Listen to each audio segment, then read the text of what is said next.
Hello guys, आज हम बात करने वाले हैं द हिंदू के article good and bad on India and artificial intelligence. यानी कि आज हम बात करने वाले हैं आर्टिफिशियल इंटेलिजेंस के बारे में। बेसिकली हम इसके इम्पैक्ट का भारत पर प्रभाव को आज जानेंगे। जनरेटिव आर्टिफिशियल इंटेलिजेंस मतलब कि कृत्रिम बुद्धिमत्ता या आर्टिफिशियल इंटेलिजेंस के ऐसे प्रकार से जिससे नए डेटा का सृजन हो सकता है। वर्तमान समय में विश्व में जनरेटिव एआई के कई दृष्टांत मौजूद हैं जिनका उपयोग आमतौर पर उपयोगकर्ताओं द्वारा टेक्स्ट, इमेज और कोड उत्पन्न करने के लिए किया जाता है। व्यापक स्तर पर इसको अपनाए जाने से अनेक क्षमताओं पर प्रभाव पड़ता है, जिससे प्रारंभ में तो इस संदर्भ में विस्मय उत्पन्न हुआ और फिर चिंताएं भी उत्पन्न हुई। ओपन एआई का चैट जीपीटी चैटबॉट्स, जो कि गाइस आप सब लोगों ने कहीं ना कहीं यूज़ किया होगा या नहीं भी किया होगा, तो आने वाले समय में आप इन टर्म्स से रूबरू होने वाले हैं। पिछले कुछ वर्षों में बहुत बड़े डेटा सेट पर प्रशिक्षित और पर्याप्त कंप्यूटिंग शक्ति तक पहुंच रखने वाले न्यूरल नेटवर्क्स द्वारा समर्थित एआई मॉडल्स का उपयोग विभिन्न विषयों में सफलतापूर्वक किया गया है। जनरेटिव एआई का आशय एक प्रकार की ऐसी एआई प्रणाली से है जो ऐसे नए कंटेंट या डेटा का सृजन कर सकती है जो मानव निर्मित कंटेंट जैसे कि टेक्स्ट, इमेज, म्यूजिक, कोड आदि से मिलता जुलता होता है। यह बड़ी मात्रा में डेटा सेट से सीखने के क्रम में न्यूरल नेटवर्क का उपयोग करने और फिर सीखे गए पैटर्न एवं नियमों के आधार पर आउटपुट उत्पन्न करने के रूप में कार्य करती है। तो गाइस, ये जो जनरेटिव आर्टिफिशियल इंटेलिजेंस है वो कई तरीके से ऑनलाइन चीज़ें क्रिएट करने में हेल्प करती है, जो कि एक नए डेटा को सृजित कर सकती है, एक नया डेटा को क्रिएट कर सकती है। तो गाइस, इसके हम प्रॉफिट्स जानने वाले हैं, जनरेटिव एआई के प्रॉफिट जानने वाले हैं। सबसे पहला इसका जो प्रॉफिट है वो है कंटेंट का सृजन। जनरेटिव एआई प्रणाली विभिन्न प्रकार के कंटेंट जैसे टेक्स्ट हो गया, इमेज हो गया, वीडियो, म्यूजिक, अन्य के स्वचालित सृजन को सक्षम बनाती है। इससे विज्ञापन हो गया, मनोरंजन मतलब एडवर्टाइजमेंट हो गया, एंटरटेनमेंट हो गया, मार्केटिंग जैसे उद्योगों के लिए कंटेंट तैयार करने की प्रक्रिया को उल्लेखनीय रूप से तेज किया जा सकता है। सेकेंड इसका प्रॉफिट है वो है पर्सनलाइजेशन, यानी कि व्यक्तिगतीकरण। जनरेटिव एआई का उपयोग उपयोगकर्ताओं के लिए व्यक्तिगत अनुभव प्रदान करने हेतु भी किया जा सकता है।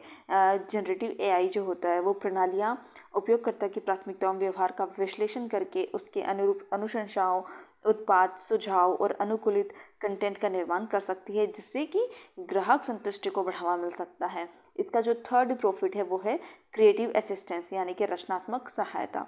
जनरेटिव एआई उपकरण रचनात्मक पेशेवरों को उनके कार्य में सहायता देने के साथ उन्हें प्रेरित भी करते हैं। कलाकार, डिज़ाइनर, लेखक विचारों के सृजन, नई संभावनाओं का पता लगाने के साथ क्रिएटिव ब्लॉक को दूर करने के लिए जनरेटिव एआई का उपयोग कर सकते हैं। इसका जो फोर्थ है प्रॉफिट है वो है डेटा ऑग्यूमेंटेशन, जिसका नाम ऑलमोस्ट जो यूपीएससी की प्रिपरेशन कर रहे हैं, जो स्टेट पीसीएस की प्रिपरेशन कर रहे हैं, उन लोगों ने सुना होगा डेटा ऑग्यूमेंटेशन। जनरेटिव एआई से सिंथेटिक डेटा उत्पन्न हो सकता है जो वास्तविक डेटा के समान दिखता है। यह मशीन लर्निंग अनुप्रयोगों में विशेष रूप से उपयोगी है जहाँ बड़ी मात्रा में लेबल कर डेटा की आवश्यकता होती है, यानी कि लेबल डेटा की आवश्यकता होती है। मौजूदा डेटा सेट के संवर्धन के लिए सिंथेटिक डेटा उत्पन्न किया जा सकता है, जिससे मशीन लर्निंग मॉडल के प्रदर्शन को बेहतर बनाने में मदद मिलती है। नेक्स्ट है सिमुलेशन और प्रशिक्षण, यानी कि simulation and training. Generative AI का उपयोग प्रशिक्षण उद्देश्य हेतु यथार्थवादी परिदृश्यों का अनुकरण या सिमुलेशन करने के लिए किया जा सकता है। उदाहरण के लिए फॉर एग्जाम्पल जैसे कि ऑटोमेटिक जो इलेक्ट्रिक व्हीकल्स होते हैं या रोबोटिक जैसे उद्योगों में जनरेटिव एआई से भौतिक संसाधनों की आवश्यकता की या सुरक्षा को जोखिम में डाले बिना एल्गोरिदम एवं परीक्षण प्रणालियों को प्रशिक्षित करने के क्रम में वर्चुअल आधार का निर्माण किया जा सकता है। नेक्स्ट है प्रॉब्लम सॉल्विंग। जनरेटिव एआई का अनुप्रयोग समस्या समाधान में भी किया जा सकता है, जैसे कि नए दवा यौगिकों का निर्माण करना, आपूर्ति श्रृंखला, लॉजिस्टिक्स का अनुकूलन या कुशल डिजाइन तैयार करना। जनरेटिव एआई एल्गोरिदम से व्यापक समाधान अवसरों के क्रम में अभिनव एवं भिन्न समाधान प्रस्तुत कर सकता है। वर्चुअल कैरेक्टर और agent, virtual characters and agent, ये इसका एक नेक्स्ट प्रॉफिट है, जिसमें जनरेटिव एआई जो होता है वो वर्चुअल कैरेक्टर और एजेंटों को जीवंत किया जा सकता है। जनरेटिव क्षमताओं से संपन्न ये चरित्र और एजेंट भाषाओं को प्राकृतिक रूप से समझने के लिए साथ उपयोगकर्ता के साथ संवाद कर सकते हैं और विभिन्न परिस्थितियों में गतिशील रूप से प्रतिक्रिया दे सकते हैं। इसका नेक्स्ट है आर्ट एंड एंटरटेनमेंट, जो कि हम सब जानते हैं और उससे कहीं ना कहीं हम सभी लोग कनेक्टेड भी हैं आर्ट एंड एंटरटेनमेंट से। तो जनरेटिव एआई से कलात्मक अभिव्यक्ति के नए रास्ते सृजित हुए हैं। इससे अद्वितीय कलाकृति सृजित करने के साथ संगीत का निर्माण किया जा सकता है, यथार्थवादी एनिमेशन बनाया जा सकता है और यहाँ तक कि पूरी कहानी या स्क्रिप्ट भी तैयार की जा सकती है, जिससे कि गाइस आपको अपना एक नया स्टार्टअप तैयार करने में भी काफ़ी हेल्प मिल सकती है। अब आते हैं गाइस हम जनरेटिव एआई से संबंधित लॉसेस के बारे में जानेंगे, जिसमें सबसे पहला है मति भ्रम, यानी कि kind of term of brain wash, या एक तरीके का कि जो एक्चुअल डाटा है वो न बता करके एक उसका प्रदर्शन करना, एक छवि बताना कि हाँ ये है, बट वो एक्चुअल में वो चीज़ होती नहीं, ये मति भ्रम करना। ये ऐसी त्रुटियां हैं जिनको एआई प्रणालियों द्वारा दोहराया जा सकता है, क्योंकि ये उत्तर देने के लिए डेटा और प्रशिक्षण पर निर्भर करती है। जनरेटिव एआई प्रणालियों द्वारा कभी कभी गलत या भ्रामक आउटपुट उत्पन्न हो सकते हैं।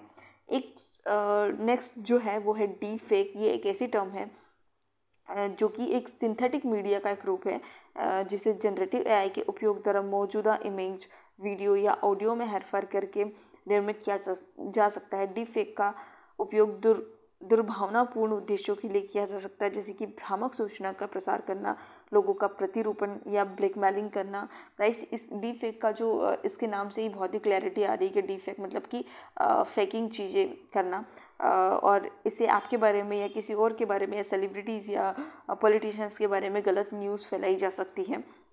नेक्स्ट है डेटा प्राइवेसी। जनरेटिव एआई जो है वो मॉडल को लर्निंग और आउटपुट उत्पन्न करने के लिए बड़ी मात्रा में डेटा की आवश्यकता होती है। इस डेटा में संवेदनशील या व्यक्तिगत सूचना शामिल हो सकती है, जिससे तीसरे पक्ष द्वारा इसका दुरुपयोग भी किया जा सकता है। जनरेटिव एआई मॉडल के तहत उपयोगकर्ता के डेटा को उनकी सहमति या जानकारी के बिना भी एकत्रित किया जा सकता है। नेक्स्ट है साइबर सिक्योरिटी। जनरेटिव एआई जो है का मॉडल जनरेटिव एआई मॉडल का उपयोग हैकर्स द्वारा नए एवं जटिल प्रकार के मेलवेयर के सृजन, फिशिंग या अन्य साइबर हमलों के लिए किया जा सकता है, जिन पर पारंपरिक सुरक्षा उपायों द्वारा नियंत्रण करना कठिन हो सकता है। इस तरह के हमलों के गंभीर परिणाम भी हो सकते हैं। इसका नेक्स्ट लॉस है वो है copyright issues. Generative AI model में ऐसे कंटेंट सृजित हो सकते हैं जो मौजूदा मानव निर्मित कंटेंट जैसे टेक्स्ट, म्यूजिक या आर्ट से मिलते जुलते हों। इससे मूल और जनरेटेड कंटेंट के स्वामित्व एवं अधिकारों के बारे में नैतिक और विधिक प्रश्न उठ सकते हैं। तो गाइस एआई जनरेटिव एआई के प्रॉफिट और लॉस हमने यहाँ पे दोनों ही डिस्कस कर लिए हैं। अब हम बात करते हैं भारत के कॉन्टेक्स्ट में इसके क्या प्रॉफिट्स हो सकते हैं। सो गाइस हम सब जानते हैं कि इंडिया की जो actual condition at the time क्या है। इंडिया टेक्नोलॉजी में अभी डेवलप्ड कर ही रहा है। हम नई नई टेक्नोलॉजीज़ को एक्सप्लोर कर रहे हैं, अडॉप्ट कर रहे हैं। तो उसी में जनरेटिव एआई भी एक टर्म है, एक टेक्नोलॉजी है जिसका भारत के कॉन्टेक्स्ट में प्रॉफिट है। फर्स्ट है हेल्थ सर्विस, स्वास्थ्य सेवा। जनरेटिव एआई से चिकित्सा संबंधी गतिविधियों एवं डेटा के विश्लेषण के माध्यम से अधिक सटीक रूप से रोगों के निदान एवं उपचार में मदद मिल सकती है। ठीक है, हेल्प मिल सकती है बेसिक मेडिकल फैसिलिटीज़ में। इससे रोगी के परिणामों का अनुमान लगाने और निवारक उपाय अपनाने में भी मदद मिल सकती है। सेकेंड है एजुकेशन, जो कि इंडिया का टॉप मोस्ट प्रायोरिटी है। जनरेटिव एआई से छात्रों के लिए उनकी क्षमताओं और रुचियों के आधार पर व्यक्तिगत लर्निंग कंटेंट के निर्माण में मदद मिल सकती है। इससे ग्रेडिंग, फीडबैक और पाठ्यक्रम निर्माण में शिक्षकों को भी मदद मिल सकती है। थर्ड है एग्रीकल्चर, जो कि इंडिया का बेस है। हालांकि धीरे धीरे इंडिया इस चीज़ से मूव ऑन कर रहा है, लेकिन still agriculture is the base of the India. तो हम बात करेंगे एग्रीकल्चर के बारे में। जनरेटिव एआई द्वारा मौसम, मृदा और पौधों से संबंधित डेटा के आधार पर सिंचाई, उर्वरक प्रयोग, कीट नियंत्रण और कटाई संबंधित अनुशंसाएं प्रदान कर फसल की उपज एवं गुणवत्ता को इष्टतम करने में भी मदद मिल सकती है। नेक्स्ट है मैन्युफैक्चरिंग विनिर्माण। जनरेटिव एआई द्वारा बाजार के रुझान और उपभोक्ता व्यवहार का विश्लेषण कर ग्राहकों की आवश्यकताओं और प्राथमिकताओं को पूर्ति करने वाले नए उत्पादों और सेवाओं को डिज़ाइन एवं विकसित करने में भी मदद मिल सकती है। और इसका जो लास्ट प्रॉफिट है इन इंडिया के कॉन्सेप्ट में वो है एंटरटेनमेंट। जनरेटिव एआई से कला, संगीत, साहित्य और खेलों के नए रूपों के सृजन में मदद मिल सकती है, जिससे लोगों को मनोरंजन के साथ प्रेरणा प्रदान की जा सकती है। इससे उपयोगकर्ताओं की पसंदों, प्राथमिकताओं के आधार पर भी कंटेंट का निर्माण हो सकता है। जनरेटिव एआई से संबंधित भारत की प्रमुख पहले, मतलब इंडिया ने जनरेटिव एआई के लिए क्या क्या स्टार्टिंग और पहले की है, वो है जनरेटिव एआई रिपोर्ट लॉन्च करना। भारत सरकार के राष्ट्रीय एआई पोर्टल इंडिया एआई द्वारा जनरेटिव एआई, एआई नीति, एआई शासन एवं शिक्षा जगत से संलग्न कई प्रमुख व्यक्तियों के साथ जनरेटिव एआई के प्रभाव, इससे संबंधित नैतिक एवं विनियामक प्रश्न और भारत के समक्ष सबसे संबंधित मौजूद अवसरों के संदर्भ में 3 बैठकों का आयोजन किया गया है। जीपीएआई में शामिल होना। वर्ष 2020 में Bharat global partnership on artificial intelligence की स्थापना हेतु 15 अन्य देशों के साथ शामिल हुआ था। इस गठबंधन का उद्देश्य भारतीय प्रौद्योगिकी के उत्तरदायित्वपूर्ण उपयोग हेतु ढांचा स्थापित करना, मतलब कि भारत में एआई के संबंध में अपना एक टेक्नोलॉजी डेवलपमेंट करना। नेक्स्ट है देश के अंदर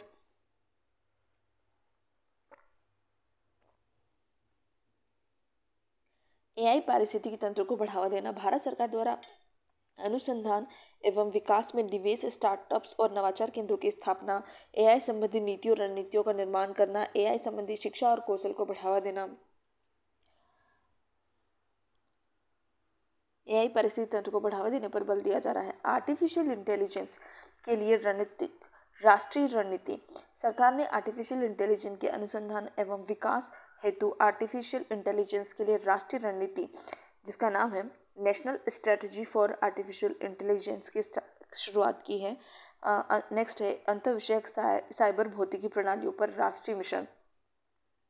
अंतर्विषयक साइबर भौतिक प्रणालियों पर राष्ट्रीय मिशन के तहत भारत प्रौद्योगिकी संस्थान आईआईटी खड़गपुर में आर्टिफिशियल इंटेलिजेंस और मशीन लर्निंग पर टेक्नोलॉजी इनोवेशन हब स्थापित किया गया है, जिसका उद्देश्य है एआई के क्षेत्र में अगली पीढ़ी के विकास हेतु वैज्ञानिक, इंजीनियर, टेक्नीशियंस के निर्माण हेतु अत्याधुनिक प्रशिक्षण प्रदान करने के साथ इनका क्षमता निर्माण भी करना।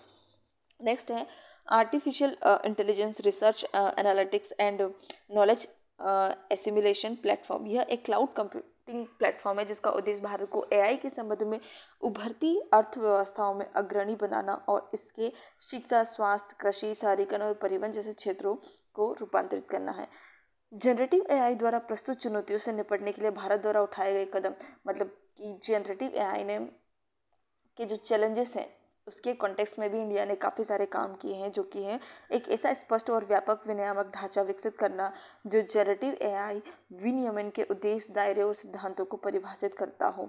इस ढांचे को नवाचार और आर्थिक विकास को बढ़ावा देने के साथ साथ संभावित खतरे से व्यक्तियों की सुरक्षा को संतुलित करने में सक्षम होना चाहिए। नेक्स्ट है पारदर्शी एवं निष्पक्ष दायित्व ढांचों का विकास करना है। पारदर्शी, जवाबदेहिता, गोपनीयता, सुरक्षा, नैतिकता और मानवीय निरीक्षण जैसे आवश्यक नियामक पहलुओं को शामिल करना। नेक्स्ट है किसी ऐसे जनरेटिव एआई प्रौद्योगिकी के अनुसंधान एवं विकास में निवेश करना जो कि भारत की विशिष्ट आवश्यकता और चुनौतियों का समाधान करने में सक्षम हो। नेक्स्ट है गाइस, सरकार उद्योगों, शिक्षा, नागरिक समाज और अंतर्राष्ट्रीय भागीदारियों जैसे कि विभिन्न हितधारकों के बीच समन्वय एवं सहयोग को बढ़ावा देने के साथ भारत को ऐसे अन्य देशों और क्षेत्रों के साथ समन्वय स्थापित करना चाहिए जो जनरेटिव एआई के विकास और विनियमन में अग्रणी स्थिति रखते हो। सो गाइस, आज का ये टॉपिक हमारा यहाँ पे चल रहा है, जिसका कंक्लूज़न ये है कि जो जनरेटिव एआई है एक प्रभावशाली और आशाजनक प्रौद्योगिकी है जिससे भारत को विभिन्न लाभ प्राप्त हो सकते हैं। हालांकि इससे संबंधित कई चुनौतियां और जोखिम भी है जिन्हें प्रभावी तरीके से हल करने की ज़रूरत है। भारत को जनरेटिव एआई के कार्यान्वयन के प्रति सक्रिय और संतुलित यानी कि एक्टिव और बैलेंस्ड दृष्टिकोण अपनाना चाहिए, जिससे इस प्रणाली की कमी को दूर करते हुए इससे अधिकतम लाभ प्राप्त किए जा सकते हैं। Thank you guys, please like, subscribe